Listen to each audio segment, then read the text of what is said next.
সারা দেশে রাজনৈতিক এবং পরিবেশ অস্থিতিশীলতার অভিযোগ তুলে বাংলাদেশ জাতীয়তাবাদী যুবদল একটি বিক্ষোভ মিছিল করছে। আপনারা দেখছেন এই মিছিলে অংশ নিয়েছে বাংলাদেশ জাতীয়তাবাদী দল বিএনপির স্থায়ী কমিটির সদস্য সালাউদ্দিন আহমেদ প্রধান অতিথি হিসেবে। এছাড়া যুবদলের কেন্দ্রীয় বিভিন্ন পর্যায়ের বিভিন্ন নেতৃবৃন্দ এখানে রয়েছেন।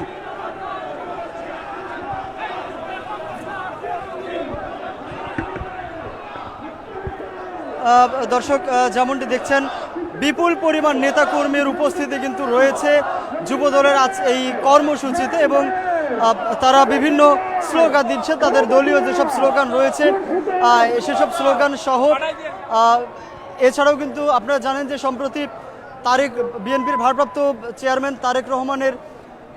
তারেক রহমানকে কটূক্তি করে মন্তব্য এবং নেতিবাচক মন্তব্য করার প্রতিবাদেও গত কয়েকদিন যাবৎ বিএনপি এবং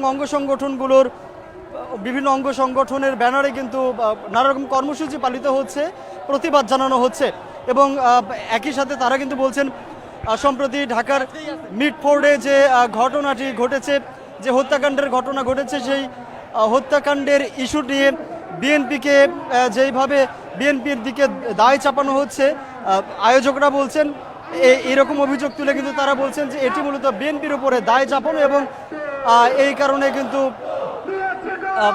নির্দিষ্ট কোনো গোষ্ঠী বা রাজনৈতিক শক্তি বিএনপিকে সমালোচনা করার জন্যই, বিএনপিকে সমালোচিত করার জন্য এরকম মন্তব্য বা বক্তব্য তারা দিচ্ছে। আপনারা দেখছেন যে আজকে যুব দলের আয়োজনের আগেও কিন্তু আমরা দেখেছি আজ সকালে জাতীয়তাবাদী কৃষক দলের একটি আয়োজন ছিল, এবং তারাও কিন্তু এই নয়া পল্টন বিএনপির কেন্দ্রীয় কার্যালয়ের সামনে থেকেই একটি কর্মসূচি পালন করেছেন। এবং গত কয়েকদিন যাবতে আমরা দেখছি বিএনপির অঙ্গ সংগঠনগুলোর বিভিন্ন রাজনৈতিক যেসব কর্মসূচি দেখছি, তারা কিন্তু বিএনপির কেন্দ্রীয় কার্যালয়ের ঠিক সামনে তারা সংক্ষিপ্ত একটি সমাবেশ করেন এবং একটি মিছিল নিয়ে জাতীয় প্রেস ক্লাব এবং বিশেষ করে মৎস্য ভবন পর্যন্ত আসেন। এবং আজও কৃষক দল সেটি করেছে, এবং এখন যুব দল, বিশেষ করে যদি বলি যুবদল ঢাকা মহানগর উত্তর এবং মহানগর দক্ষিণ যুবদলের ব্যানারে কিন্তু এই বিশাল বিক্ষোভ মিছিলটি শুরু হয়েছে। এবং আজ 3টায় এই বিক্ষোভ মিছিলের যে আগে একটি সংক্ষিপ্ত সমাবেশ করা হয়, এবং এই সংক্ষিপ্ত সমাবেশে প্রধান অতিথি হিসেবে বক্তব্য রেখেছেন বিএনপি স্থায়ী কমিটির সদস্য সালাউদ্দিন আহমেদ। এবং তারপর কিন্তু পাশাপাশি প্রধান অতিথির পাশাপাশি কিন্তু যুবদলের কেন্দ্রীয় পর্যায়ে নেতৃবৃন্দ বক্তব্য রেখেছেন। এছাড়া যুবদল ঢাকা মহানগর উত্তর এবং ঢাকা মহানগর দক্ষিণের নেতৃবৃন্দ বক্তব্য রেখেছেন। আপনারা দেখছেন যে বিপুল পরিমাণ নেতাকর্মীর অংশগ্রহণে এই কর্মসূচি কিন্তু পালিত হচ্ছে।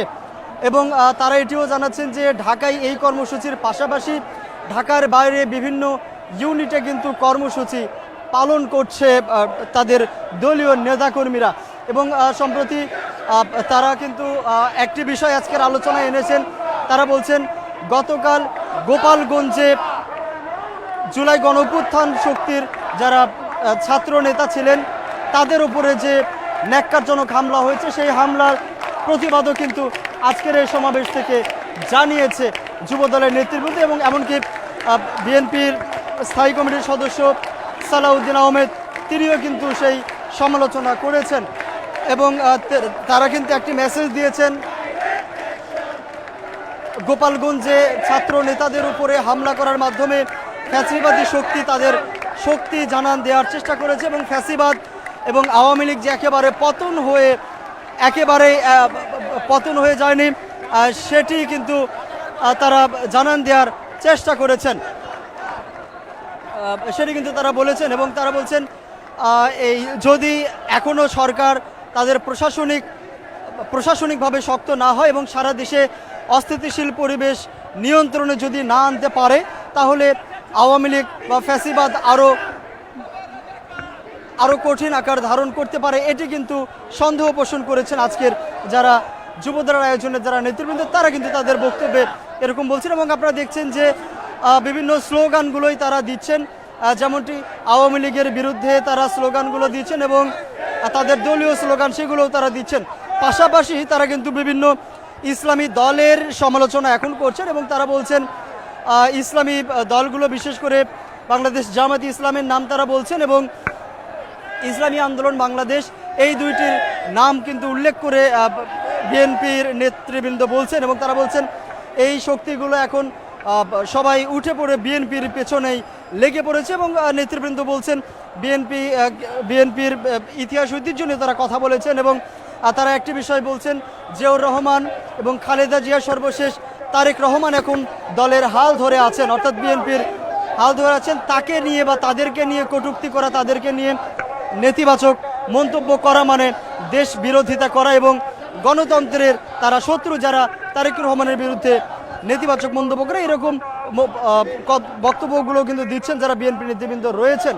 এবং পাশাপাশি আপনারা দেখছেন যে বিশেষ করে জামাতি ইসলামের বিরুদ্ধে কিন্তু বিশেষ করে জামাত শিবির নিয়ে কিন্তু তারা এখন যুব দলের নেতৃবৃন্দ যারা নেতাকর্মীরা যারা আছে বিভিন্ন স্লোগানে কিন্তু জামাত শিবিরের সমালোচনা করছেন এবং তাদের বিরুদ্ধে কিন্তু স্লোগান দিচ্ছেন।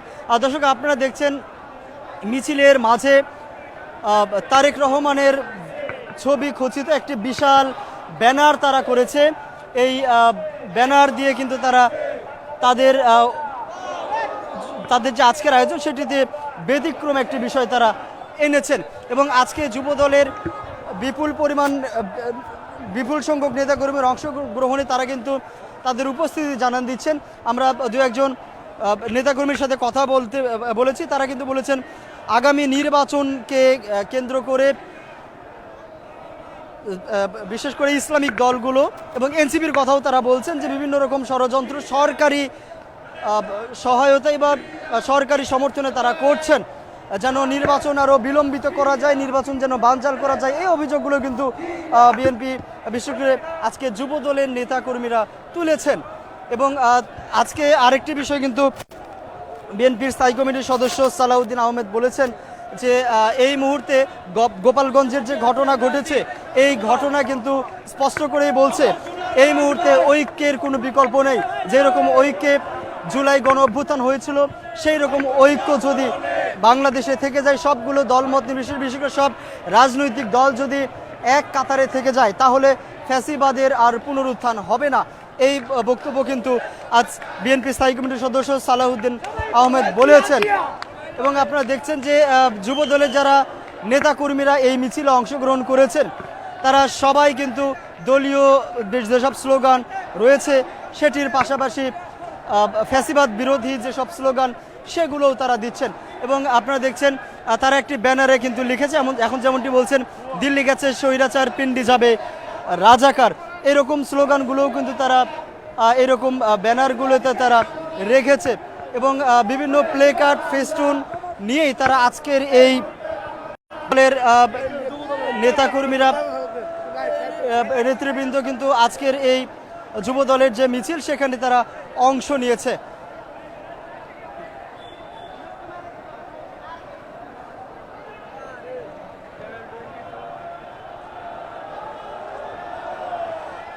দর্শক যেমনটি বলছিলাম যুব দলের আয়োজনে সরকারের দৃষ্টি আকর্ষণ করে সারা দেশে যেন আইন শৃঙ্খলা পরিস্থিতি নিয়ন্ত্রণে রাখা যায়, অস্থিতিশীল পরিবেশ যেন না তৈরি করা হয় এই দৃষ্টি আকর্ষণ করা হচ্ছে। এবং তারা অভিযোগ করছেনই তাদের ব্যানারে যেমনটি তারা লিখেছেন যে সারা দেশে আইন শৃঙ্খলা পরিস্থিতির অবনতি হয়েছে এবং এই অবনতির জন্য সরকারকেই তারা দায়ী করছেন এবং তারা কিন্তু এই কারণে সরকারের দৃষ্টি আকর্ষণ করছেন যেন আইন শৃঙ্খলা যে অবনতির অভিযোগ তারা করছে সেটি যেন আর না থাকে, অর্থাৎ আইন শৃঙ্খলার পরিস্থিতি যেন স্বাভাবিক থাকে, নিয়ন্ত্রণে থাকে। এই মিছিলটি করার আগে কিন্তু বাংলাদেশ জাতীয়তাবাদী দল বিএনপির প্রধান কার্যালয় নয়াপল্টনে সেখানে একটি সংক্ষিপ্ত সমাবেশ হয়েছে। এই সমাবেশের পরে সেখান থেকেই একটি বিক্ষোভ মিছিল তারা বের করেছে, বিপুল সংখ্যক নেতাকর্মীর উপস্থিতি তারা জানান দিয়েছে এবং সেখান থেকে বিজয়নগর হয়ে এখন তারা পুরানা পল্টন অবস্থান করছেন এবং এই মিছিলের সামনের অংশ কিন্তু ইতোমধ্যে প্রেস ক্লাব ছাড়িয়ে গেছে। তারা প্রেস ক্লাব হয়ে মৎস্য ভবন এবং মৎস্য ভবনের পর শাহবাগ গিয়ে তারা এই মিছিলটি শেষ করতে চান। এই শাহবাগ পর্যন্ত তারা এই মিছিল নিয়ে যাবেন এবং তারপরে আজকে যে কার্যক্রম সেটি তারা শেষ হবে।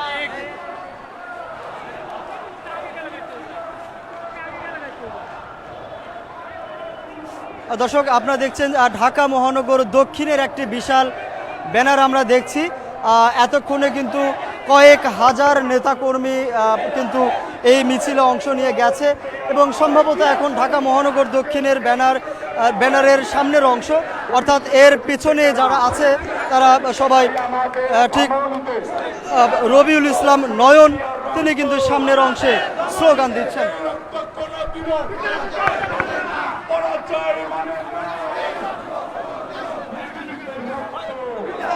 পারে না 10 সামনে